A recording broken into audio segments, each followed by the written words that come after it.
The definition of the state.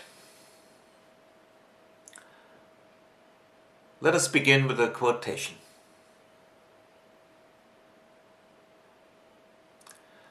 To be governed is to be watched, inspected, spied upon, directed, law-driven, numbered, regulated, enrolled, indoctrinated, preached at, controlled, checked, estimated, valued, censored, commanded, by creatures who have neither the right nor the wisdom nor the virtue to do so.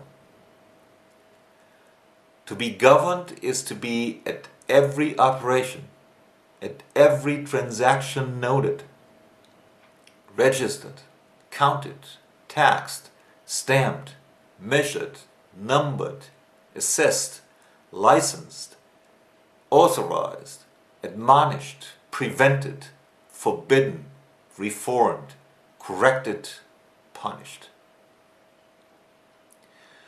It is under pretext of public utility and in the name of the general interest to be placed under contribution, drilled, fleeced, exploited, monopolized, extorted from, squeezed, hoaxed, robbed. Then, at the slightest resistance, the first word of complaint, to be repressed, fined, vilified, harassed, hunted down, abused, clubbed, disarmed, bound, choked, imprisoned, judged, condemned, shot, deported, sacrificed, sold, betrayed. And to crown all, mocked, ridiculed, derided, outraged, dishonored. That is government. That is its justice. That is its morality. So wrote the famous French anarchist Pierre-Joseph Proudhon in his essay on What is Government, published in 1851. Proudhon, disappointed with the failed revolution of 1848 and the subsequent rise of Napoleon III, paints the state in drastic pictures, but fails to understand its complex nature. If the state were nothing but an instrument of repression, it would hardly exist, because it would lack support. So, let's begin again, this time from a different angle. In the introduction to The State, Anthony de Chazet asks the question, what would you do if you were the state? Such an approach, somewhat unusual since the days of Machiavelli, chooses, I quote Chazet, to treat the state as if it were a real entity, as if it had a will and were capable of reasoned decisions about means to its ends. Our task now is to understand the state as such a real entity. I believe it has the following 5 necessary features. First, the state is an organization. Wikipedia defines an organization as a social group which distributes tasks for a collective goal. As an organization, the state formulates and reformulates goals, pools resources to achieve these goals, and acts accordingly. The goals may be tactical or strategical, small or big, absurd or reasonable, of high or low quality. They only follow political criteria.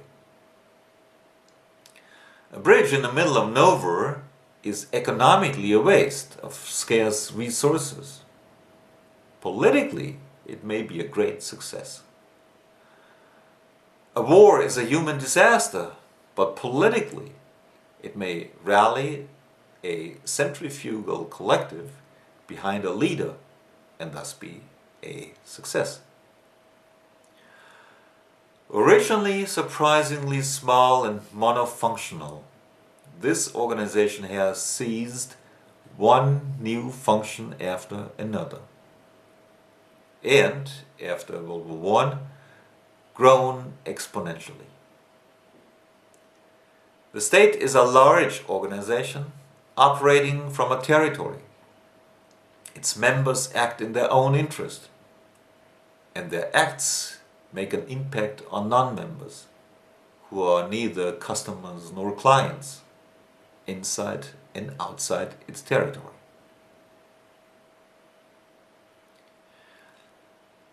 Secondly, the state is an organization specializing on power. Wikipedia defines power as a measurement of an entity's ability to control its environment.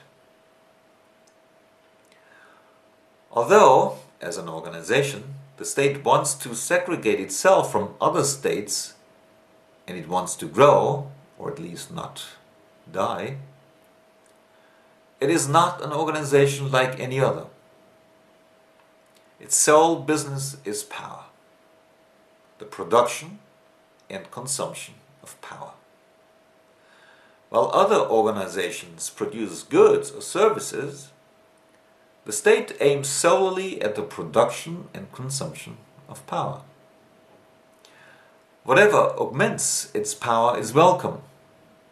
Whatever diminishes its power is targeted. All other goals are subordinated to the greatest goal, power. Even its political system at a given time is changed according to its hunger for power.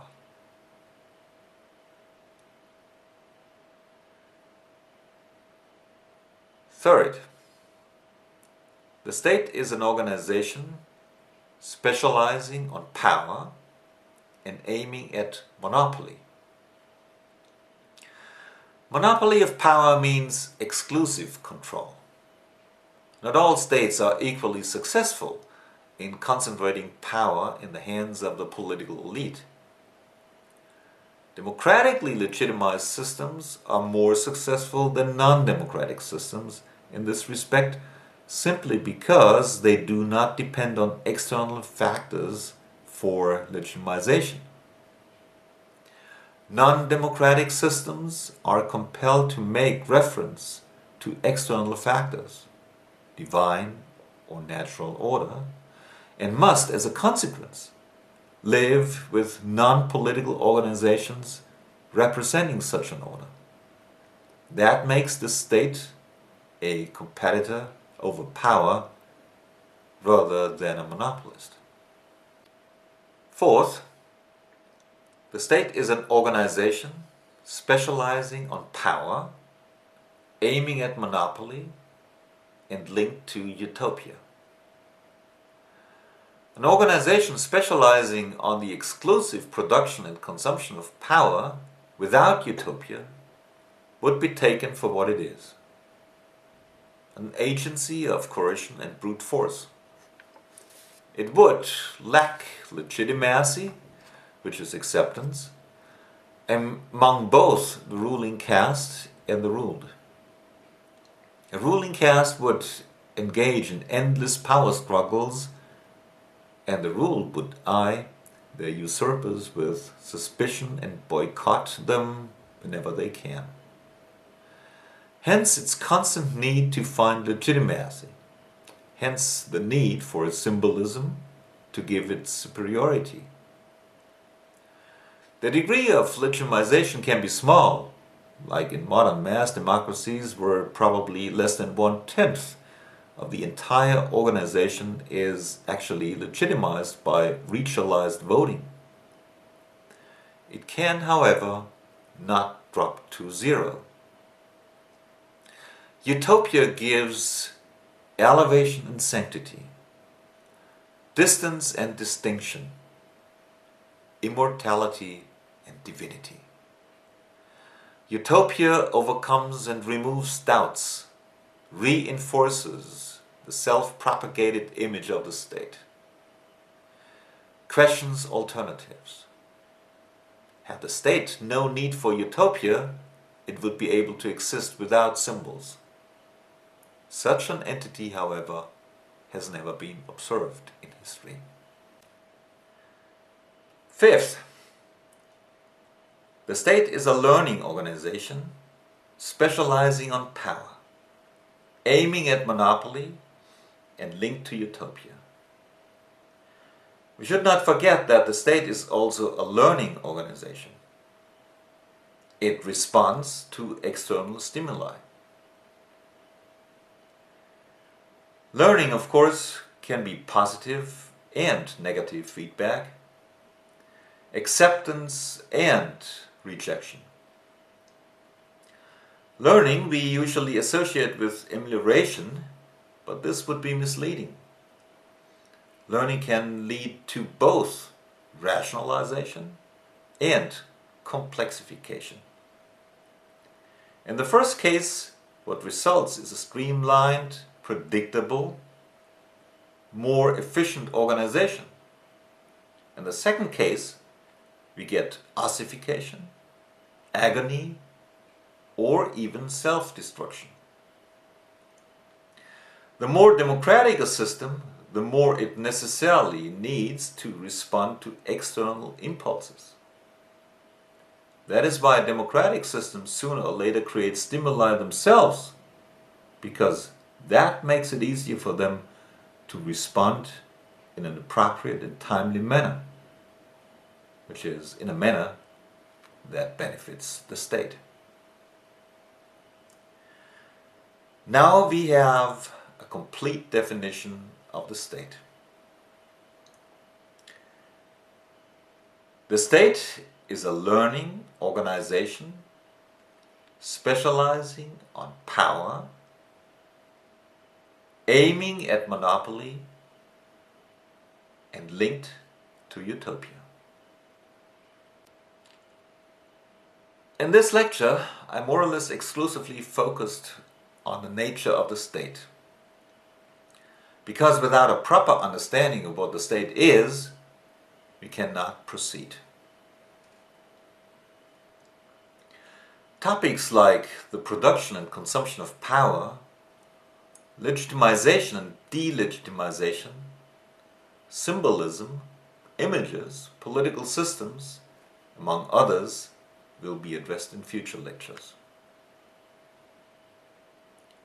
Thank you for listening, and please visit us at www.bastiainstitute.org or at my own webpage www.hubertlurch.com.